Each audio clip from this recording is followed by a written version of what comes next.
making progress in the fight against COVID-19. But we have to remember that the situation remains very serious. We're not out of the woods yet. As we move into the summer, we'll have to keep adjusting our routines.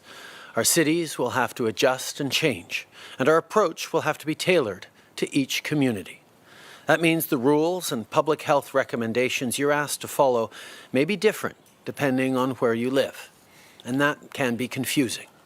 But right across the country, one thing will stay the same. Everyone has a responsibility to themselves and to the people around them. So keep practicing physical distancing.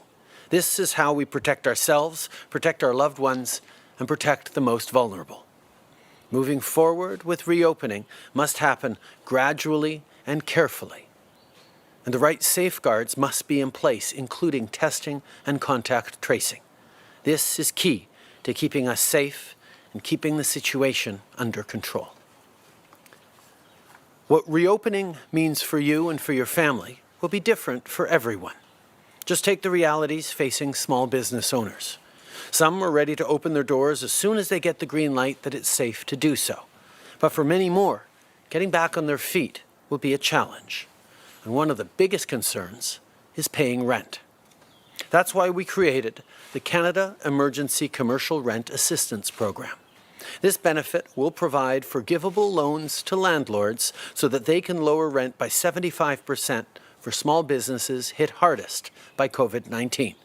It will also be available to nonprofit and charitable organizations. As of 8 o'clock this morning, applications have now opened. If you're a landlord with up to 10 eligible tenants and you're located in the Atlantic, BC, Alberta, or Quebec, you can apply today at cmhc.ca. For landlords in Manitoba, Saskatchewan, Ontario, and the territories who have up to 10 eligible tenants, tomorrow's your day to apply.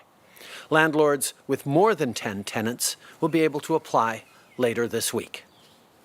To landlords, please apply. And to business owners, make sure you're holding up your end of the bargain as well. The Canada Emergency Business Account can help you pay your rent on time. And the wage subsidy, which we're extending through the summer, can help you rehire your workers. We're all in this together, and together is how we're going to get through it. Depuis 8 heures ce matin, les propriétaires de logements peuvent présenter une demande sur le site schl.ca pour toucher le programme d'aide d'urgence du Canada pour le loyer commercial. Pour les propriétaires ayant jusqu'à 10 locataires admissibles situés au Québec, en Colombie-Britannique, en Alberta ou dans la région de l'Atlantique, vous pouvez faire votre demande dès aujourd'hui. Demain, ce sera le tour des propriétaires situés au Manitoba, en Saskatchewan, en Ontario et dans les territoires. Et les propriétaires ayant plus que 10 locataires pourront présenter leur demande plus tard cette semaine. Qu'il s'agisse de cette aide pour le loyer ou de la subvention salariale, on a mis en place plusieurs programmes pour les entreprises et on continue de trouver d'autres façons de les appuyer. Aujourd'hui, je peux vous annoncer qu'on lance une ligne téléphonique avec la Chambre de commerce du Canada pour vous aider à naviguer cette période incertaine. Les entrepreneurs et les petites entreprises vulnérables, incluant les organismes de bienfaisance et les organismes à but non lucratif, pourront obtenir l'aide d'un comptable ou d'un conseiller financier en appelant le service d'aide à la résilience des entreprises au 1-866-989-1080. Cette initiative s'adresse particulièrement aux organisations qui n'ont peut-être pas accès à des conseils financiers. Et pour vous enlever de la pression durant la saison des impôts, on repousse également la date limite pour produire certaines déclarations de revenus. Pour ceux qui devaient produire une déclaration de revenus des sociétés T2 ou une déclaration de revenus des fiducies T3 en juin, juillet ou août, vous aurez maintenant jusqu'au 1er septembre pour soumettre vos déclarations. Every day, in every part of the country, hardworking Canadians build prosperity and growth in their communities. To come out of this crisis, our country needs workers, people like you, more than ever. Our government knows that. And we know that you deserve to be treated fairly on the job. This is something that I spoke with the leader of the NDP, Jagmeet Singh, about yesterday. Nobody should have to choose between taking a day off work due to illness or being able to pay their bills. Just like nobody should have to choose between staying home with COVID-19 symptoms or being able to afford rent or groceries.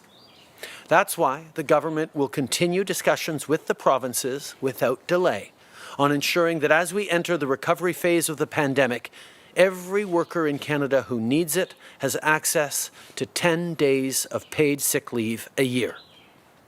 And we'll also consider other mechanisms for the longer term to support workers with sick leave. Personne ne devrait avoir à choisir entre prendre un congé de maladie ou payer ses factures. Tout comme personne ne devrait avoir à choisir entre rester à la maison parce qu'il y a des symptômes de la COVID-19 ou pouvoir payer son loyer ou son épicerie. C'est pourquoi le gouvernement poursuit ses discussions avec les provinces pour faire en sorte que lorsqu'on va commencer la reprise, chaque personne ait 10 journées de congé de maladie payées par année. On va également examiner d'autres mécanismes à plus long terme pour appuyer les travailleurs qui ont besoin d'un congé de maladie. Later today, I will be back in Parliament as we continue moving forward with our plan to get Canadians the support they need. Whether you're an employer or an employee, we're working to make sure you can focus on what matters most. Getting back to work safely, adapting to new realities, and keeping yourself and others safe. You will drive our recovery, and as you do, we'll be in your corner.